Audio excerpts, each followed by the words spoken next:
نحمدہ و نصلی و نسلم علی رسول الکریم اما بعد فاعوذ باللہ من الشیطان الرجیم بسم اللہ الرحمن الرحیم والنجم اذا ہوا ما ضل صاحبکم وما غوی صدق اللہ مولانا العظیم وصدق رسول النبی الامین الکریم ونحن علی ذلک من الشاہدین والشاکرین والحمد للہ رب العالمین۔ سبھی حضرات سرکار معلم صلی اللہ علیہ وآلہ وسلم کی بارگاہ میں ہدیۃ السلام پیش کریں۔ السلام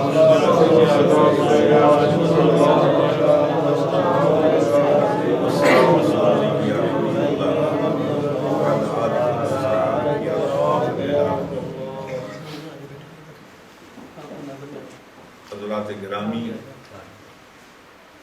یہ ماہ رواں رجب شریف کا مہینہ ہے، جیسے کہ آپ کے اس ٹائم ٹیبل پر بھی لکھا ہوا ہے۔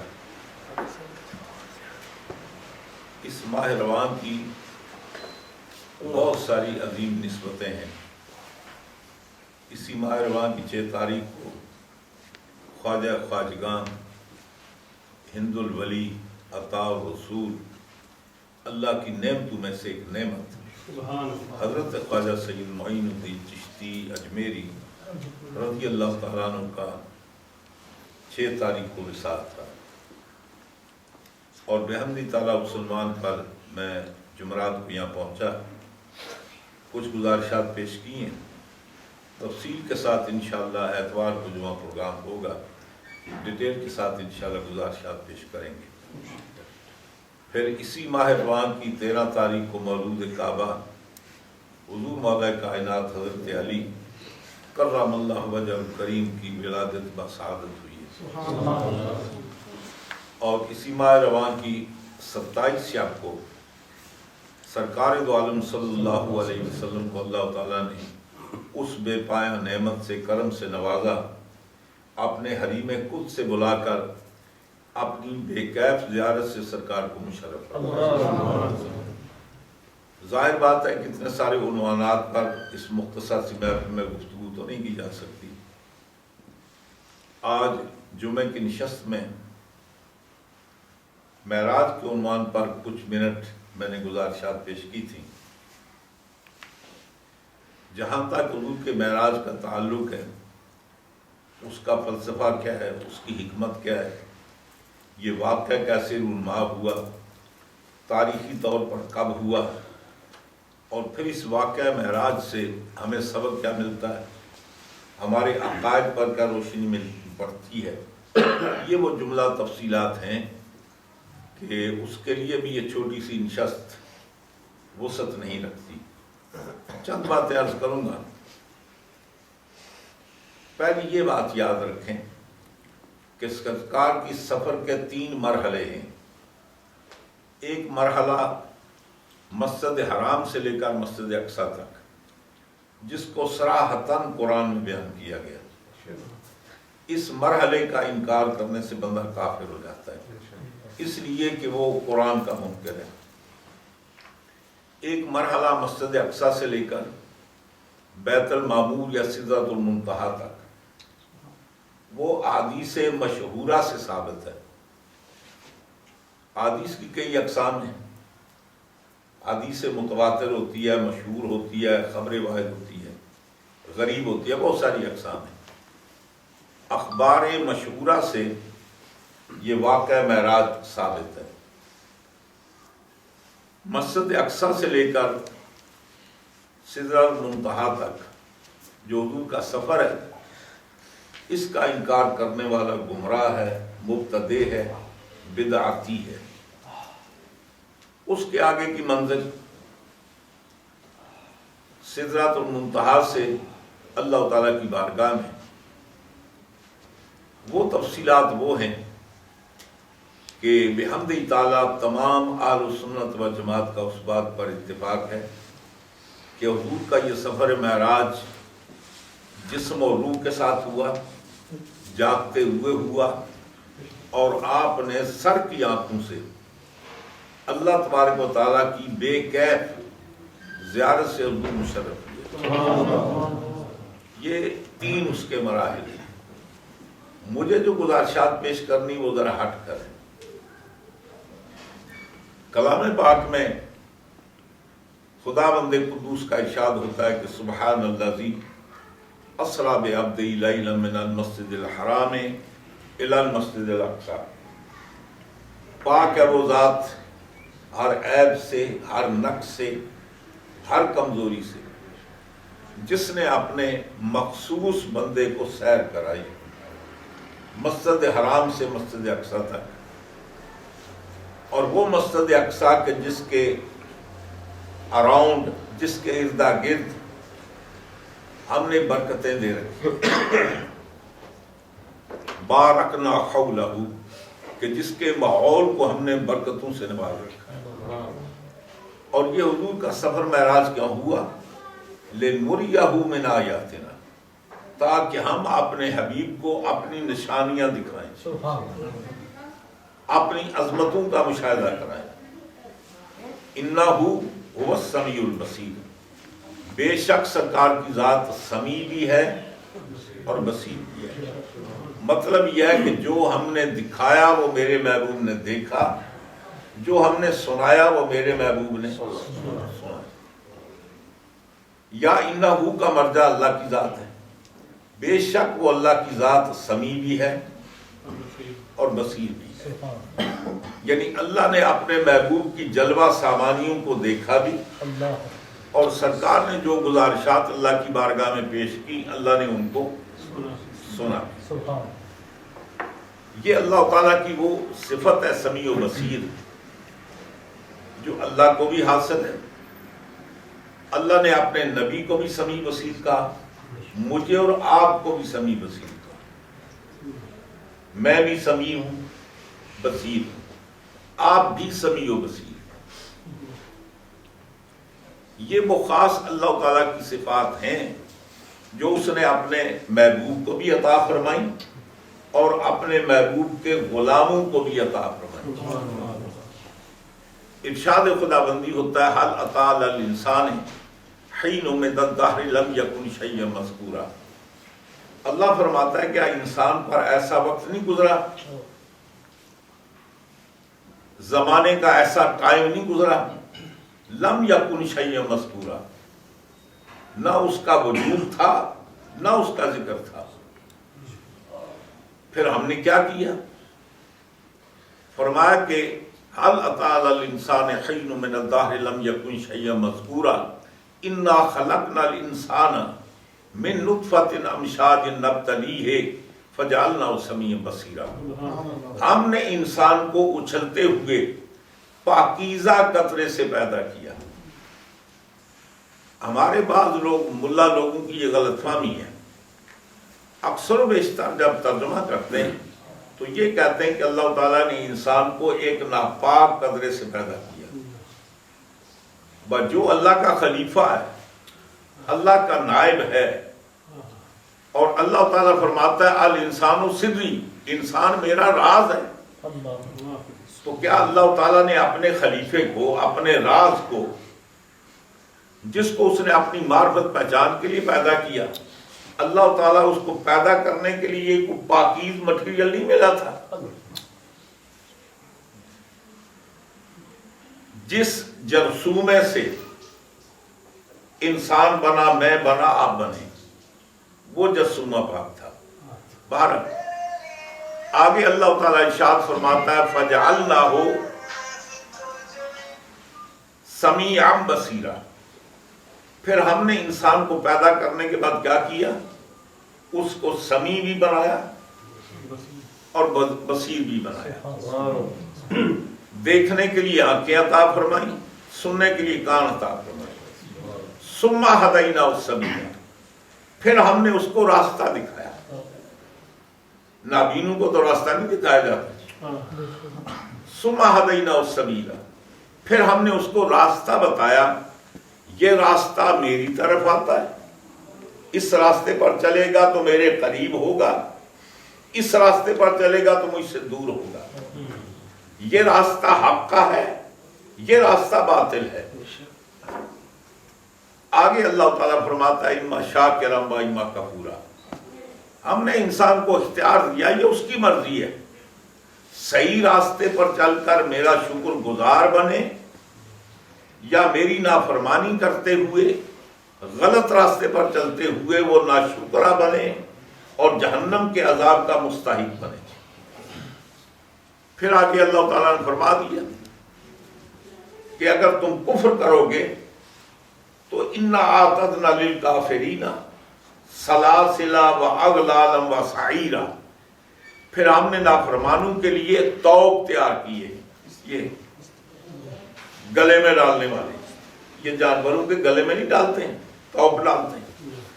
جو خطرناک قسم کا قیدی ہوتا ہے کیا کرتے ہیں جی، وہ گلے میں طوق ڈالتے ہیں اور ٹانگوں میں بھی ڈالتے ہیں۔ تو فرمایا کہ اس کے گلے میں طوق ڈال کر، پاؤں میں زنجیریں ڈال کر، پھر اس کو جہنم کی آگ کے حوالے کیا جائے۔ تو عرض یہ کر رہا تھا کہ خدا بھی سمیع و بصیر ہے، اللہ کا نبی وہ بھی آپ میری بات سمجھتے ہیں، جواب دے دیا کریں، وہ بھی سمیع و بصیر ہے، میں اور آپ ہم بھی سمیع و بصیر ہیں۔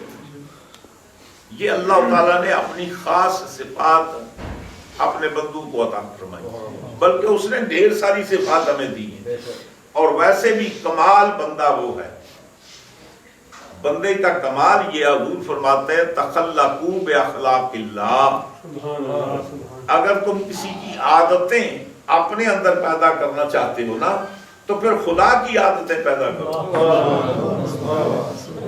پھر وہ کام کرو جو خدا کرتا ہے، اللہ تعالیٰ کی عادتیں اپنے اندر پیدا کرو۔ خدا کی عادات کو اپنے اندر پیدا کرنا کمال بندگی ہے، شرک نہیں ہے۔ وہ بندہ ہی کیا جس میں خدا کی صفات نہ ہو،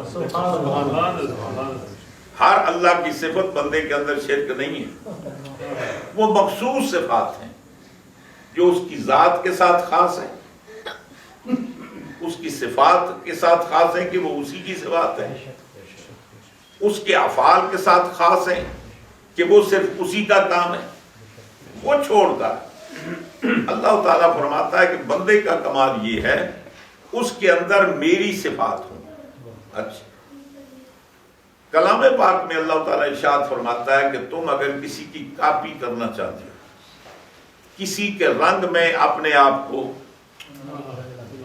رنگنا چاہتے ہو، بات یہی ہے نا، آپ نے دیکھا کہ کوئی نیا فیشن نکلے نا عجیب سٹوپڈ قسم کا، تو ہم اس طریقے سے، ویسے بھی حضور کی حدیث، حضور ارشاد فرماتے ہیں کہ قرب قیامت ایک ایسا زمانہ آئے گا میرے بعد، یہ یہود و نصارہ جس سوراخ سے گزریں گے نا کہ میرے امتی اس میں بھی سر ڈالیں گے، اگرچہ گزر نہیں سکیں گے، یہ بٹیرے بند ہی کر دیں گے، سائلنٹ پہ لگا دیں، محفل پر بات کرتی ہے۔ مقصد یہ ہے کہ اگر وہ کسی سوراخ میں داخل ہوں گے نا بل میں، تو یہ بھی اس میں داخل ہونے کی کوشش کریں گے، اگرچہ یہ اس میں داخل ہو سکیں یا نہیں، یہ داخل نہیں ہو سکیں گے لیکن ٹرائی کریں گے، بھائی یہ جو اس نے کام کیا نا یہ بہت اچھا ہے۔ تو ہم کیا کرتے ہیں کہ کاپی کرتے ہیں، لباس میں کاپی کرتے ہیں، خوراک میں کاپی کرتے ہیں، نشست و برخاست میں کاپی کرتے ہیں، اچھے کاموں میں، اچھی باتوں میں کاپی کرنا بہت اچھا ہے، مذموم اشیاء کے اندر کسی کی کاپی نہیں کرنا چاہیے۔ بہرحال انسان کی عادت یہ ہے کہ وہ کاپی کرتا ہے، لوگوں کے رنگ میں اپنے آپ کو رنگتا ہے۔ اللہ تعالیٰ فرماتا ہے اگر کسی کے رنگ میں یا اپنے آپ کو رنگنا چاہتے ہو، وَمَنْ أَحْسَنُ مِنَ اللَّهِ صِبْغَةً، وہ پھر اللہ سے اچھا رنگ کسی کا ہے۔ اپنے آپ کو رنگنا چاہتے ہو تو اس کے رنگ میں رنگو، یہ کیا تم لوگوں کے رنگوں کے پیچھے پڑے ہوئے؟ اپنے آپ کو کسی کے رنگ میں رنگنا چاہتے ہو تو خدا سے اچھا کسی کا رنگ ہو سکتا ہے؟ تو خدا کے رنگ میں رنگا جانا یہ شرک نہیں ہے، یہ بندے کا کمال ہے۔ بات لمبی ہوگی، میں یہ عرض کر رہا تھا کہ اللہ تعالیٰ فرماتا ہے کہ میرا محبوب سمیع بھی ہے بصیر بھی ہے. جو ہم نے اپنے محبوب سے باتیں کریں گے ان کو سنیں گے، جو ہم دکھائیں گے وہ دیکھیں گے، اور ہم ان کے بھی جمال جہاں آرا کو دیکھیں گے. ویسے تو اللہ ہر وقت دیکھ رہا ہے، وہ کہیں بھی ہو، لیکن ہم قریب بٹھا کر دیکھیں گے. ہم اپنے قرب میں بٹھا کر دیکھیں گے جب کوئی اور دیکھنے والا نہ ہو. بھائی ہم تو حضور کو دیکھتے ہیں، لوگ تو اور بھی کئی دیکھنے والے ہوتے ہیں، ہم تو اکیلے دیکھنا چاہتے ہیں. اور میرا محبوب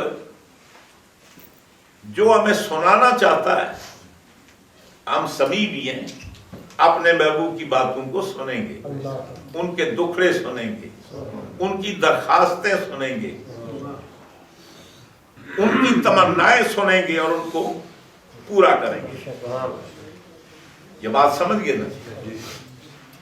تو سرکار کا تشریف لے جانے کو اللہ تعالیٰ نے سورہ بنی اسرائیل کے ابتدا میں بیان کیا. حضور کی واپسی کو بھی اللہ نے بیان کیا. اللہ تعالیٰ ارشاد فرماتا ہے کہ وَالنَّجْمِ إِذَا هَوَىٰ.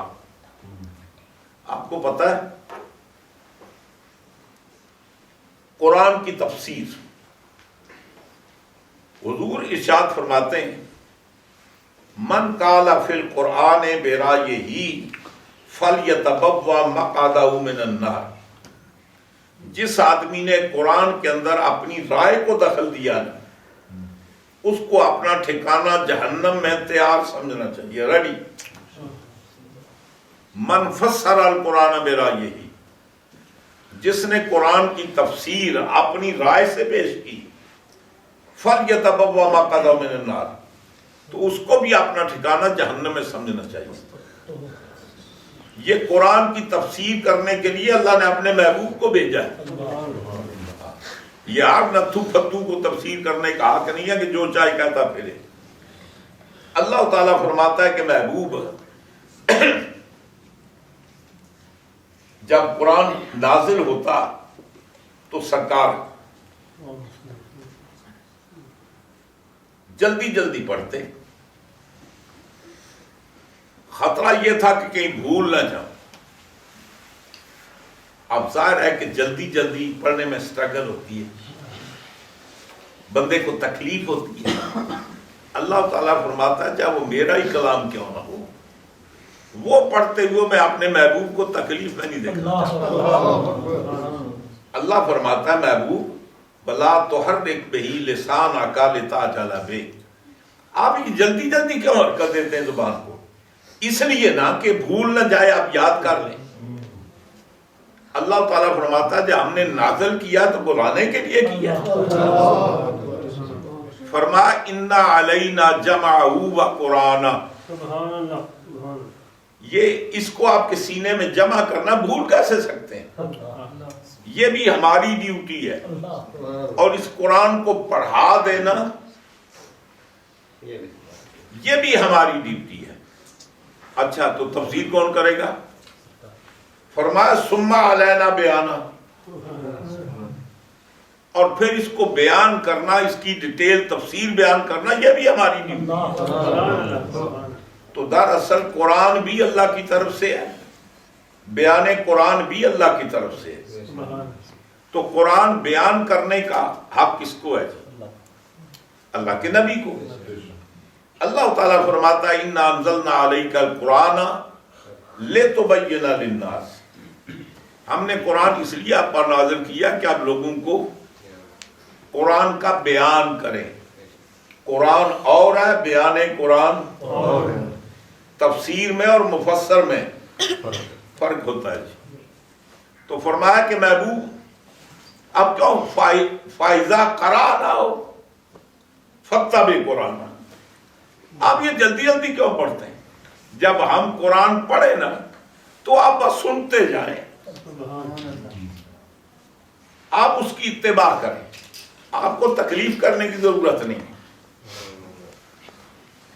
تو قرآن کی تفسیر بیان کرنے کا کس کو حق ہے؟ اللہ کے نبی. اچھا تو جب سرکار دنیا سے تشریف لے جائیں گے تو پھر قرآن کو کیوں بیان کرے گا؟ بھائی سرکار کی زندگی میں تو تفسیر سرکار کریں گے، صحابہ کرام پوچھیں گے، وہ بتائیں گے۔ جب سرکار پردہ فرمائیں گے تو پھر قرآن کی تفسیر کون بیان کرے گا؟ حضور فرماتے ہیں میں نے اس کا بندوبست کر دیا۔ اے ابو بکر صدیق، تجھے میں بے سہارا نہیں چھوڑنے والا۔ اے عمر، تجھے میں بے سہارا نہیں چھوڑنے والا۔ اے صحابہ، میں تمہیں بے کس بے سہارا نہیں چھوڑنے والا، تمہارے لیے سہارے کا بندوبست کیا۔ کس کے لیے؟ صحابہ کے لیے۔ یہ قرآن کا حضور جب خطاب کرتے تو پہلے مخاطب کون ہوتے تھے؟ صحابہ کرام کی، ان کے وسیلے سے پھر ہم مخاطب ہیں۔ قرآن میں جہاں اللہ تعالیٰ فرماتا ہے یا ایھا الذین آمنوا، تو یہ خطاب سب سے پہلے کس سے ہے؟ وہ جو وہاں موجود تھے، ہم تو ابھی پیدا ہی نہیں ہوئے تھے جی۔ اب صحابہ کی برکت سے ہم پیدا ہو گئے،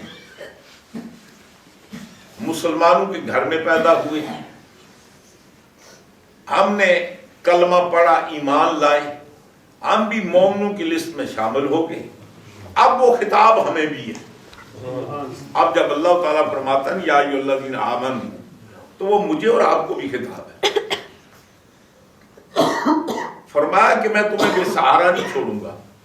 قرآن ہے نا تو مفسر بھی چھوڑ کر جاتا ہوں، قرآن بیان کرنے والے بھی چھوڑ کر میں جاتا ہوں، یہ میری ڈیوٹی ہے۔ مثلا دیکھیں نا، کوئی اگر ٹیچر ٹائم بینگ ٹیمپریری تھوڑی دیر کے لیے کلاس سے باہر جائے تو کیا کرتا ہے؟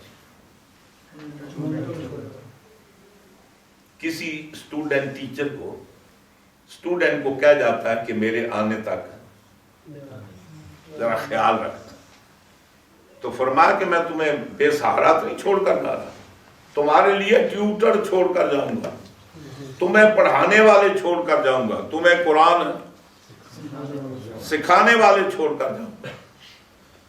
یہی وجہ ہے کہ حضور نے یہ خطبہ 3 بار ارشاد فرمایا، حجۃ الوداع عرفات میں، غدیر خم کے موقع پر، اور مدینہ پاک میں۔ حضور نے فرمایا کہ انی تارک ہوں، ایسے صحابہ میں جا رہا ہوں، اس لیے کہ میری ڈیوٹی کمپلیٹ ہوگی۔ ڈیوٹی کمپلیٹ ہونے کے بعد وہ شخصیت جا پر نہیں رہتی۔ فرمایا کہ اب قرآن تکمیل ہوگی، مکمل ہو گیا، میری ڈیوٹی کمپلیٹ ہوگی، اب میں جانے والا ہوں، ان قریب ہے کہ مجھے بلاوا آ جائے، ان یوشا کا، ان قریب ہے کہ مجھے کوئی بلانے والا آ جائے اور مجھے جانا پڑے، تو میں جانے والا ہوں۔ انی تارکن، میں تمہیں چھوڑنے والا ہوں، جانے والا ہوں، لیکن بے سہارا چھوڑ کر نہیں جاؤں گا۔ انی تارکم فیکم الثقلین، میں جا رہا ہوں، تمہارے اندر 2 چیزیں بڑی شان والی، بڑی عظمت والی چھوڑ کر جا رہا ہوں۔ ایک روایت میں حضور فرماتے ہیں انی ترکت فیکم الثقلین، میں نے تمہارے اندر 2 بڑی بڑی چیزیں عظمت والی چھوڑ دی ہیں۔ یہ نہیں کہ وعدہ کر رہا ہوں، میں آلریڈی چھوڑ چکا ہوں تمہارے اندر، اب تمہیں کیا کرنا ہے؟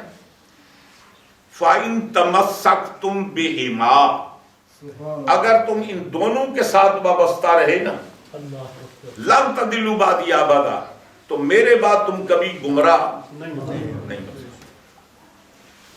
اچھا وہ 2 چیزیں کون سی؟ حضور نے ثقلین فرمایا۔ عربی کے اندر ثقل کے معنی پتہ ہے کیا ہوتے ہیں جی؟ فزیکلی ویٹ کے معنی ہوتے ہیں جی۔ ثقل کے معنی کیا ہے؟ محسوس وزن کے ہوتے ہیں جی، فزیکل ویٹ کے، اور اس کی نقیص کیا ہے؟ خفیف،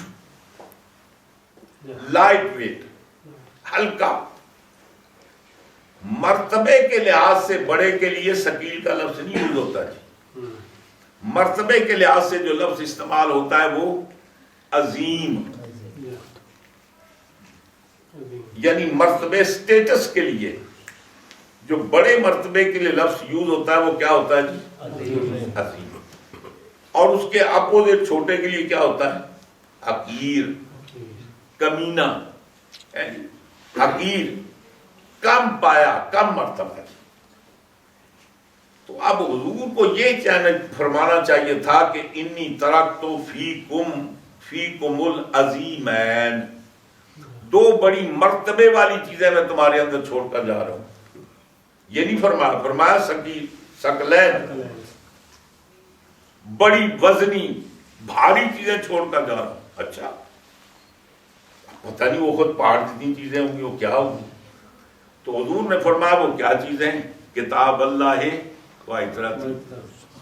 ایک میں اللہ کی کتاب چھوڑ کر جا رہا ہوں اور ایک اہل بیت چھوڑ کر جا رہا ہوں. اب یہ دونوں چیزیں عظیم ہیں، ثقیل نہیں ہیں. تو اللہ کے نبی نے ثقیل کیوں کہا جی؟ اس کی بھی ایک وجہ ہے. کبھی کبھی ایسے ہوتا ہے کہ بطور استعارہ کے ایک چیز ہے نا، اس کے لوازمات کا ذکر کرنا. مثلا حضور ارشاد فرماتے ہیں الایمان 70 شعبۃ، ایمان کی 70 شاخیں برانچیں تھیں. پہلے مجھے یہ بتائیں شاخیں کس کی ہوتی ہیں جی؟ درخت کی ہوتی ہیں. تو ایمان کو پہلے درخت سے تشبیہ تھی، پھر درخت کی لوازمات شاخیں ہوتی ہیں تو شاخوں کا ذکر کیا. اس کو استعارہ کہتے ہیں. تو حضور نے قرآن اور اہل بیت کو ثقیل کہا، وزنی کہا، جبکہ حضور کی مراد اس سے عظیم تھی. ثقیل کیوں کہا؟ بتانا یہ تھا کہ آج نہیں تو کل تم قرآن پر عمل کرنے کو بھی بوجھ سمجھو گے، گراں سمجھو گے، میری اہل بیت کی عزت کرنے کو بھی گراں سمجھو گے. یہ دونوں چیزیں تمہارے لیے بڑی دشوار ہوں. قرآن پر عمل کرنا بھی بہت مشکل ہوگا، بوجھ سمجھو گے. میری اہل بیت کی عزت تکریم کرنا بھی تم اپنے لیے بوجھ سمجھو گے.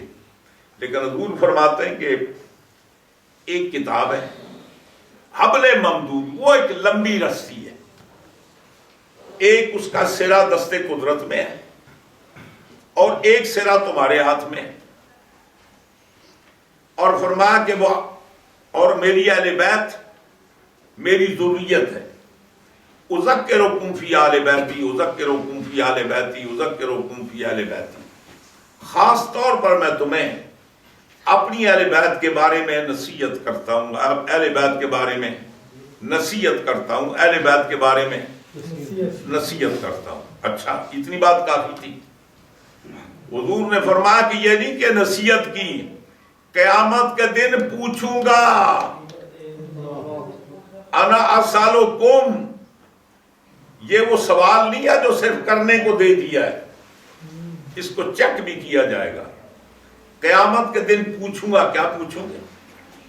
کیف ما خلفتمونی فی اہلی، وہ میرے آنے کے بعد تم نے میرے اہل بیت کے ساتھ سلوک کیا کیا؟ کیا ان کو شہید کر کے سر ان کو نیزوں پر بلند کرنے کے لیے میں نے کہا تھا؟ کیا در در بستی بستی ننگے سر کر کے ان کو پھرانے کا میں نے کہا تھا؟ میری خواہش یہ تو نہیں تھی. یہ ایک علیحدہ سبجیکٹ ہے. تو فرمایا کہ میں قرآن بھی چھوڑ جا رہا ہوں اور قرآن سمجھانے والے بھی چھوڑ کر جا رہا ہوں. اور یہ سرکار نے پہلا خطاب کس کو کیا؟ صحابہ کو خطاب ہے. اے صحابہ تمہارے اندر قرآن بھی چھوڑ کر جا رہا ہوں اور قرآن معلم میں قرآن بھی چھوڑ کر جا رہا ہوں. تو معلوم یہ. اور آگے حضور نے فرمایا ہو سکتا ہے قرآن میں معلم میں جدائی ہو جائے. حضور فرماتے ہیں لن یتفرقا حتی یرد علی الحوض، یہ دو ہرگز آپس میں کبھی جدا نہیں ہوں گے یہاں تک کہ قیامت میں حوض کوثر میں میرے پاس آ جائیں گے۔ یعنی بتانا یہ ہے اہل بیت کے کچھ افراد ہر دور میں ایسے رہیں گے جو قرآن سے وابستہ رہیں گے، قرآن ان سے وابستہ رہے گا، قرآن ان کا تحفظ کرتا رہے گا، یہ قرآن کا تحفظ کرتے رہیں گے، یہ کبھی غلط تفسیر نہیں کرنے دیں گے۔ اسی لیے علامہ جلال الدین سیوطی رحمۃ اللہ علیہ فرماتے ہیں کہ ہر صدی میں ایک مجدد کا ہونا ضروری ہے، اور ہر دور میں اس مجدد کے ساتھ ایک اہل بیت کے مجدد کا ہونا ضروری ہے، اس لیے کہ نگران تک نہ ہو نا تو وہ بہک سکتا ہے۔ ہر دور میں میری فرمایا کہ حضور کی اہل بیت میں ہر مجدد ایک وقت میں ایک نہیں ہوتا جی، 2 بھی ہو سکتے ہیں، 3 بھی ہو سکتے ہیں، 4 بھی ہو سکتے ہیں، 20 بھی ہو سکتے ہیں، 100 بھی ہو سکتا ہے، بالکل ان کی اپنی اپنی لائن ہے جی۔ کوئی فن حدیث کا مجدد ہو سکتا ہے، کوئی تصوف کا مجدد ہو سکتا ہے، کوئی سیاست کا مجدد ہو سکتا ہے، کوئی تفسیر کا مجدد ہو سکتا ہے، پھر علاقے بھی مختلف، کوئی اس ایریے کا مجدد ہو سکتا ہے، کوئی دوسرے ایریے کا مجدد ہو سکتا ہے، لیکن ہر دور مجددین میں ایک اہل بیت کا ہونا ضروری ہے، اس لیے کہ تاکہ وہ ان مجددوں پر کنٹرول کرے، یہ کہیں بہک نہ جائیں۔ تو عرض یہ کر رہا تھا کہ قرآن کے مفسر کون ہیں؟ قرآن حضور نے کس کے حوالے کیا؟ اہل بیت کے، تو تفسیر کرنا بھی انہی کا ہے۔ اب یہ کر رہا تھا سیدنا حضرت امام جعفر صادق علیہ السلام جو تمام سلاسل کے بھی سربراہ ہیں، طریقت کے بھی سربراہ ہیں اور شریعت کے بھی سربراہ ہیں۔ ہر شریعت کا طریقہ انہی کے در سے نکلا، ہر طریقت کا سلسلہ انہی کے دروازے سے نکلا۔ آپ فرماتے ہیں کہ والنجم سے مراد ستارہ، والنجم اذا ہوا، اللہ تعالیٰ فرماتا ہے کہ مجھے ستارے کی قسم جب وہ نیچے آئے، ہوا یابی کے معنی ہوتے ہیں نا اوپر سے نیچے آئے، مجھے اس ستارے کی قسم ہے جب وہ نیچے آئے۔ امام جعفر صادق مراتے ہیں کہ ستارے سے مراد سرکار کی ذات، نیچے آنے سے مراد معراج سے واپس آنا ہے۔ نعرہ تکبیر، اللہ اکبر، رسالت، یا رسول اللہ، رسالت، یا رسول اللہ۔ نجم سے مراد سرکار کی ذات، نیچے آنے سے مراد سرکار کا معراج سے واپس آنا۔ اللہ تعالیٰ نے حضور کی واپسی کو قسم کے ساتھ بیان کیا۔ اللہ تعالیٰ فرماتا ہے کہ مجھے قسم ہے ستارے کی، اللہ کو قسم اٹھانے کی ضرورت ہے، وہ تو خدا ہے، لیکن کبھی کبھی محاورات کا خیال کرنا پڑتا ہے۔ حضور کے تشریف لے جانے کو اللہ نے بیان کیا، سبحان اللہ اسریٰ بعبدہ، پاک ہے وہ ذات جو اپنے بندے کو رات کے تھوڑے سے حصے میں مسجد حرام سے مسجد اقصیٰ تک لے، تاکید کے ساتھ بیان کیا، لیکن قسم نہیں اٹھائی، بغیر قسم کے۔ عام طور پر قصہ یہ ہوتا ہے کہ جب کسی واقعے کی یقین دلانا ہو نا تو بندہ تاکید کے ساتھ بات کرتا ہے، آف کورس، اور جب بندہ یہ سمجھے کہ اس کے منکر بھی ہوں گے، منکر کو یقین دلانا ہو تو پھر آدمی قسم اٹھاتا ہے جی، واللہ باللہ تاللہ، خدا کی قسم، بائی گاڈ ہے جی، پھر آدمی قسم اٹھا کر بات کرتا ہے، اس لیے کہ قسم کے بغیر اس کو یقین نہیں آئے گا۔ اور کبھی کبھی باتیں بھی ایسی ہوتی ہیں عام انسان کے عقل میں نہیں آتی، تو پھر پوری تاکید کے ساتھ ان کو بتانا پڑتا ہے۔ اللہ نے حضور کے جانے کو تاکید کے انداز میں بیان کیا، واپسی کو قسم کے انداز میں بیان کیا۔ اس کا مطلب سرکار کا جانا اتنا باکمال نہیں